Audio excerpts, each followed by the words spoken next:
You'll babysit your brother's kids. We're going on a family trip.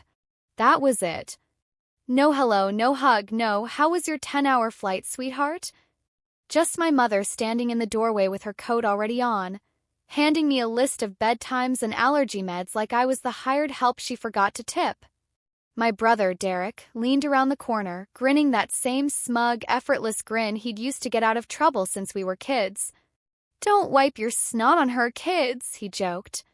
Before we begin this powerful journey of betrayal and ultimate triumph, please make sure to subscribe to my channel and press the bell icon if you are interested in stories like this one. Your support allows us to keep sharing these incredible chronicles of resilience. Drop your location and your local time in the comments. I love seeing where you all are. Let's get back to the story. The whole house laughed. 3 kids, 5 days, $0.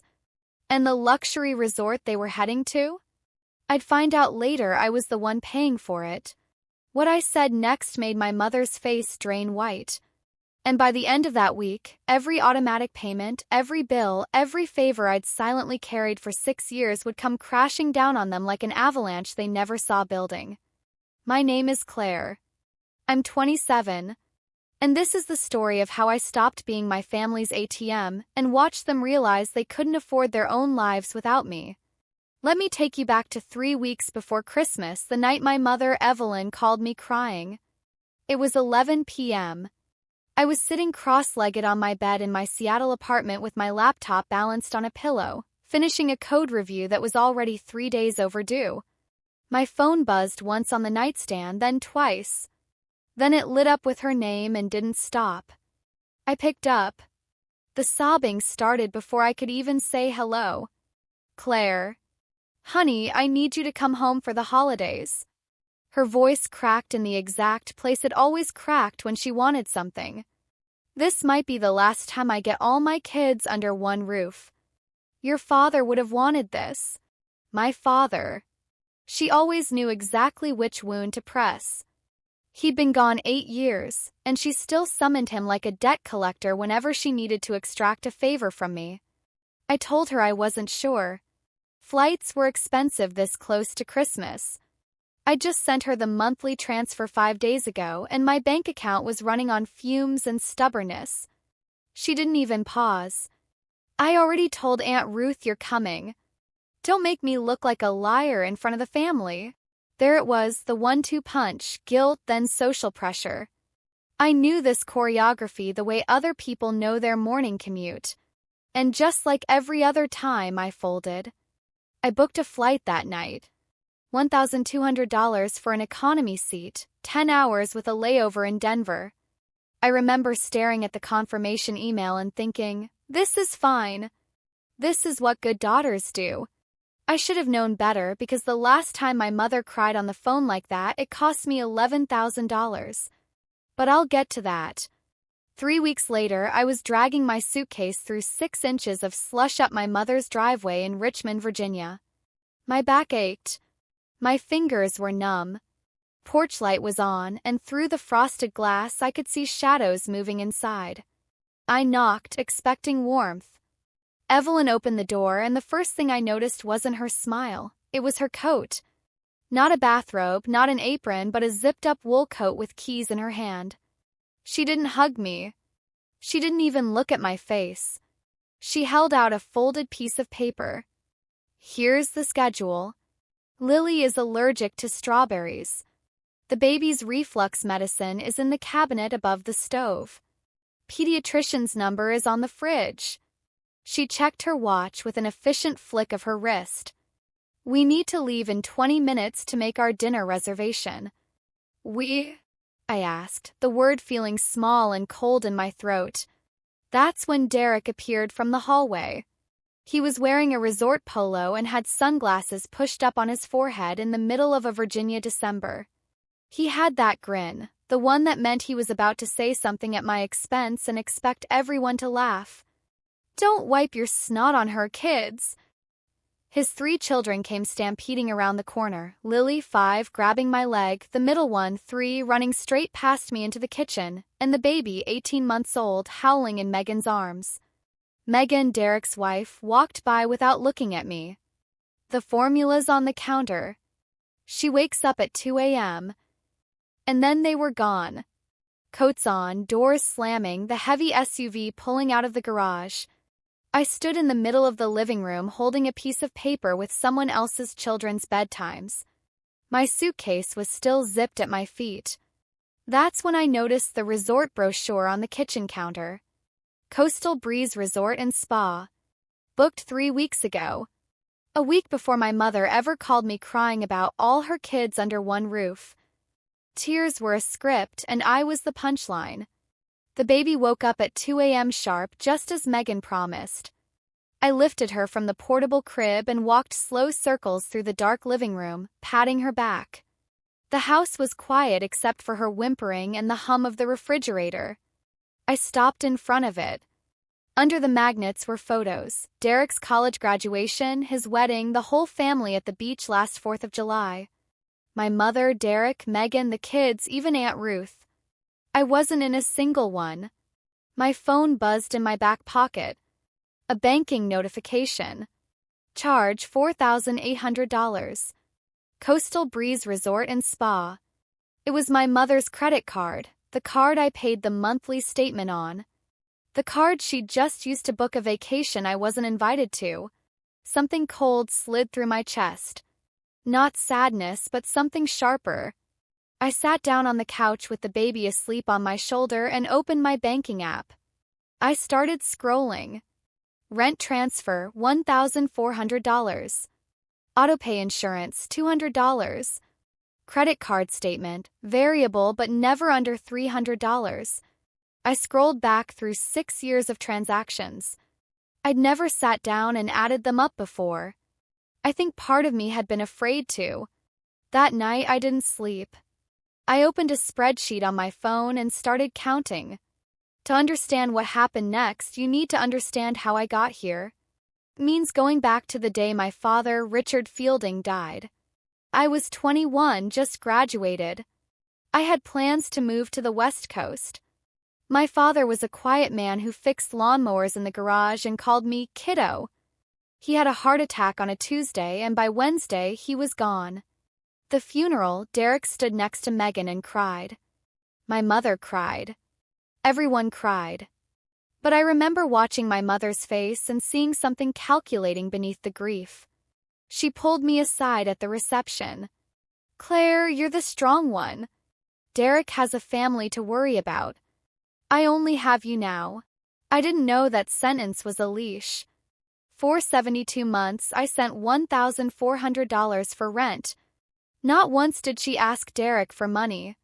Not when he bought a new truck or when they took an anniversary cruise. Strong just meant the one who pays. Last Christmas, the gift I received was a bath towel wrapped in a grocery store circular. You're so hard to shop for, she'd said. Then there was the $11,000 for the burst pipes. I found out later the plumbing only cost $612. The rest went to a kitchen remodel I was never consulted about. Family needs a nice kitchen, she told me. 3 months before this trip, Megan accidentally sent me a screenshot. It was from a group chat called Fielding Fam. I wasn't in it.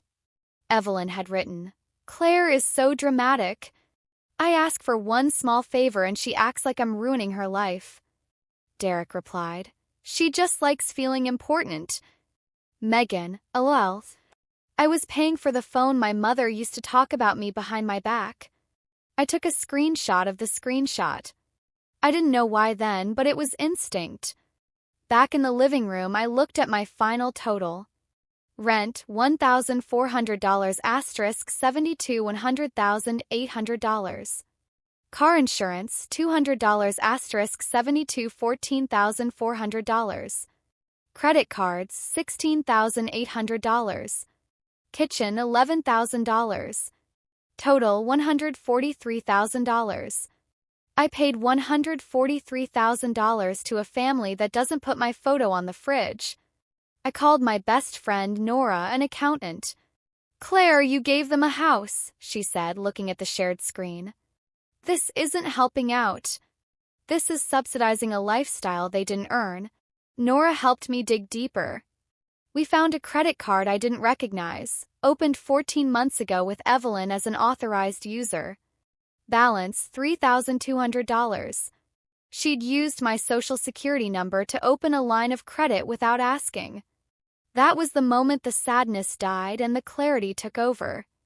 The next afternoon, Evelyn called from the beach. I could hear steel drums in the background. How are the kids? Listen, Derek forgot the kids' rain boots. Run to the store and grab some. Just use your card, I'll pay you back. Sure, Mom, I said. I hung up and called the landlord. I'm a co-signer on the lease for 412 Briar Lane. I'd like to formally request the removal of my name. Next, the bank. I canceled the autopays for rent, insurance, and the credit card. Finally, I reported the unauthorized credit card as fraud and froze it. I wasn't punishing them. I was just stopping the lie. The last night, Lily crawled into my lap. Auntie, why don't you come on trips with us? I have to work, sweetie. She looked at me with that brutal 5-year-old honesty. Daddy says you don't do anything important. The room tilted. I hugged her tighter and didn't answer. The next morning, the SUV rumbled into the driveway. They poured through the front door like a parade float, tanned, loud, and entitled. Nobody said thank you. Evelyn walked past me and scanned the kitchen. The house looks clean. Did anyone bring the leftovers? Megan scooped up the baby. Did she eat enough? She looks thinner. Derek tossed his keys on the counter. House is still standing. Not bad, sis. Then Evelyn turned to me with the casual authority of a queen. Oh, Claire, before I forget, run and pick up Derek's dry cleaning? He has a thing tonight. I looked at her. Really looked at her. No. The words sat in the room like a rock through a window. Evelyn blinked. Derek stopped mid-step. What? My mother asked. I said no. But I do need to talk to everyone tonight. After dinner. 3 full seconds of silence followed. I counted them. About what? Derek asked, his grin finally faltering. About money. My mother's face flickered, panic, then annoyance, then that tight, manipulative smile. Someone's dramatic again. Fine. We'll talk after dinner. She had no idea what was coming. None of them did. Dinner was my mother's specialty, a carefully curated performance of home-style domesticity. There was pot roast slow-cooked until it fell apart, mounds of mashed potatoes with a suspicious amount of butter, and a cherry pie from the high-end bakery downtown that Evelyn always swore she made herself, provided you didn't look too closely at the trash can for the box. She served it all in the new kitchen. My kitchen. The $11,000 renovation I'd funded under the guise of a plumbing emergency.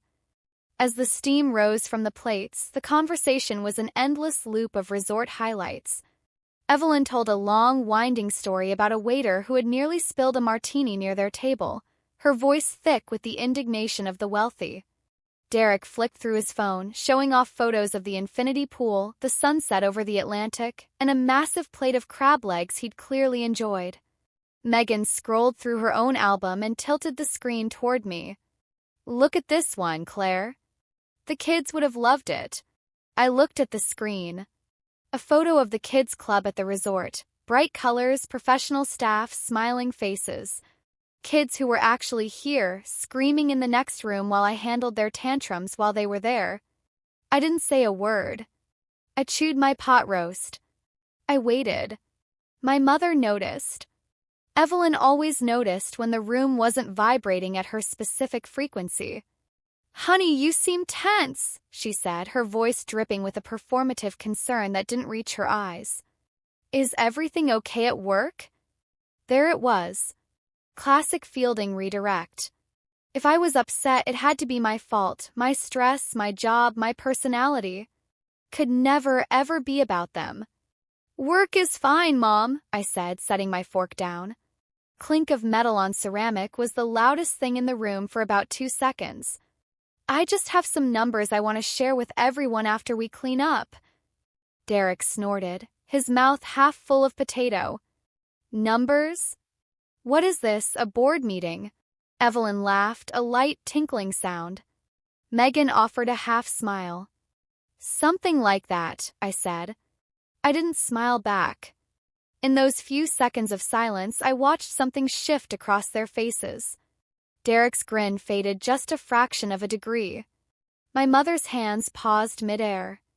Megan glanced at Derek with the sharp, panicked look people give each other when the script suddenly goes off book. I waited until the dishes were rinsed and stacked. I waited until the kids were finally in bed, tucked away so they wouldn't see the wreckage. I waited until there was nowhere left for them to run and nothing left to distract them. Then I opened my laptop. Evelyn is not a stupid woman. Entitled? Absolutely. Manipulative? To an Olympic degree. But not stupid.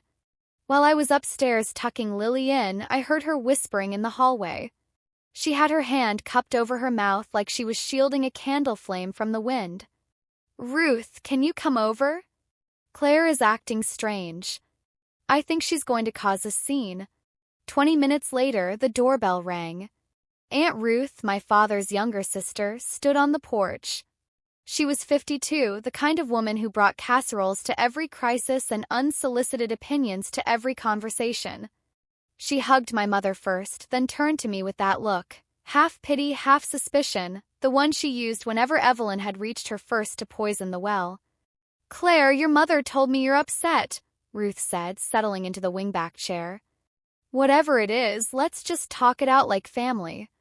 Evelyn appeared behind Ruth's shoulder, dabbing at a dry eye with a tissue. See, even Aunt Ruth is worried about you, honey. She'd called in reinforcements. Course she had.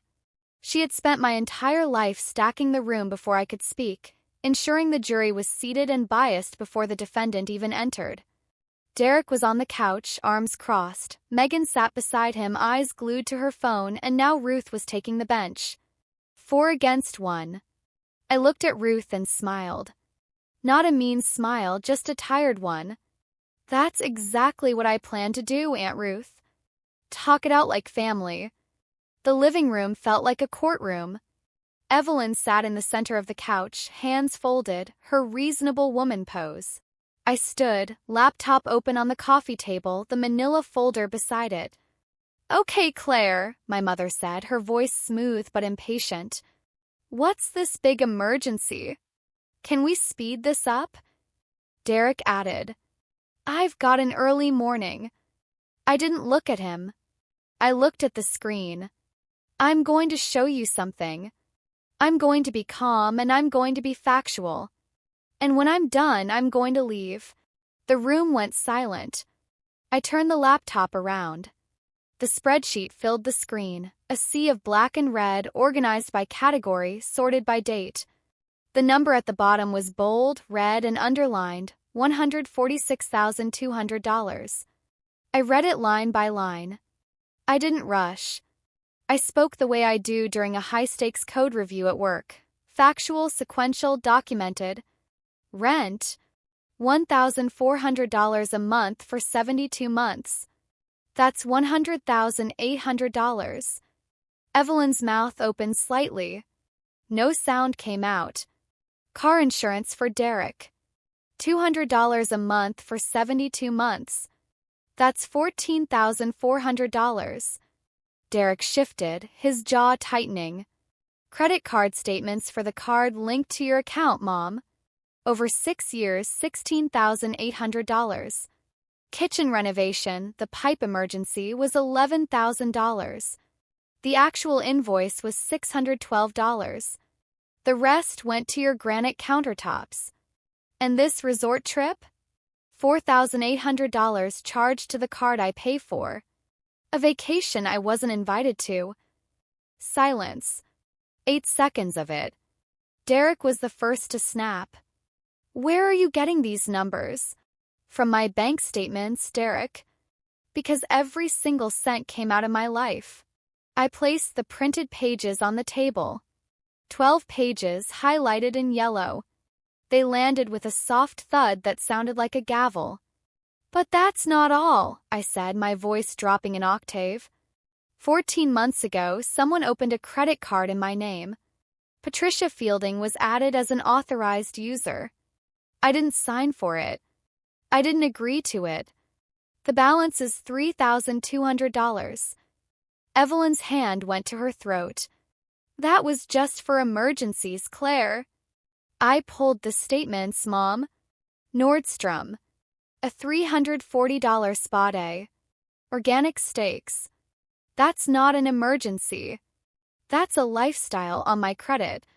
Aunt Ruth turned to my mother, her face draining of pity. Patty, is this true? You opened a card in her name? It's not what it looks like. Evelyn began to cry. Not the soft kind, but the loud, performative wail that had always been her get-out-of-jail-free card. I can't believe my own daughter is doing this. After everything I sacrificed. Your father would be devastated. She played the dead husband card. Her ace in the hole. But for the first time, it didn't take the trick. I'm not asking for anything back, I said, raising a hand to cut through the noise. The room went quiet, not out of respect, but because the atmosphere had become so heavy they couldn't breathe. I'm not suing you. I'm just telling you what has already happened. Derek leaned forward. What does that mean? It means as of yesterday, every automatic payment from my accounts to yours has been canceled. Rent, insurance, credit cards, all of it. Effective immediately. Evelyn went white. You can't. I've also notified Mr. Garnett that I'm removing my name as co-signer on the lease. You have 30 days to find a new guarantor or you'll have to move. Derek pulled his phone out, his thumbs flying. His face went from red to a sickly pale. My insurance app, it says lapsed. He looked at me, bewildered. What did you do? I stopped paying for it, Derek. You're 31. You have a truck, a wife, and 3 kids. You can handle your own car insurance. Turn it back on, Claire, he yelled, standing up. Megan has to drive the kids to the pediatrician on Tuesday. We can't drive without insurance. Then you'd better find a policy by Tuesday, I said. The first domino had fallen. Then the second.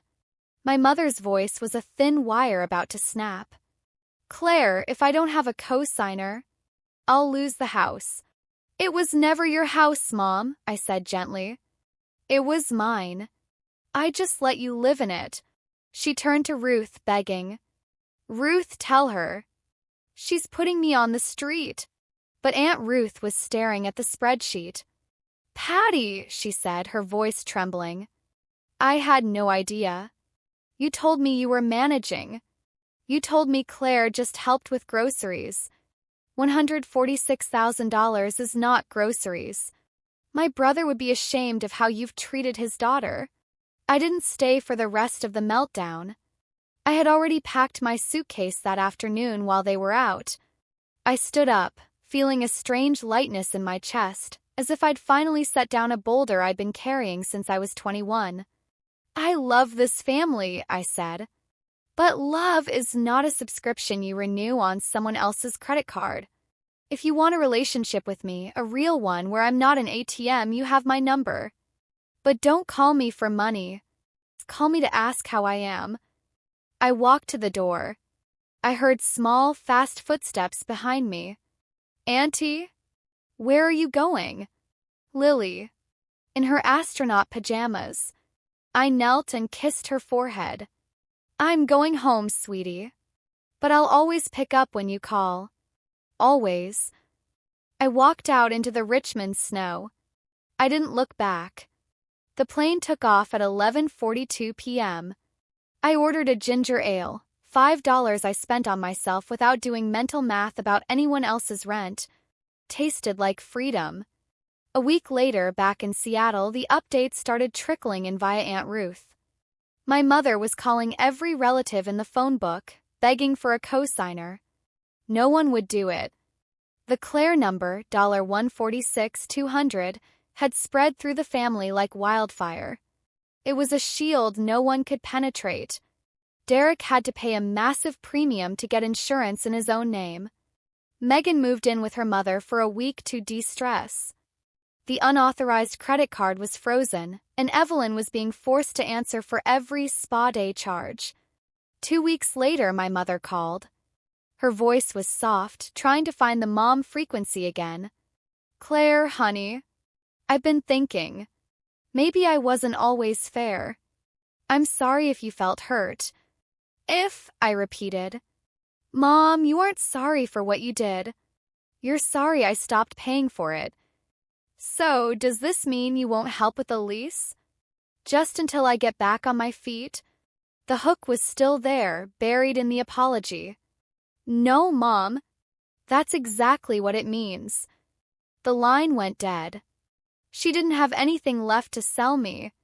Now, on Saturday mornings, I wake up to the Seattle rain and make coffee I actually enjoy.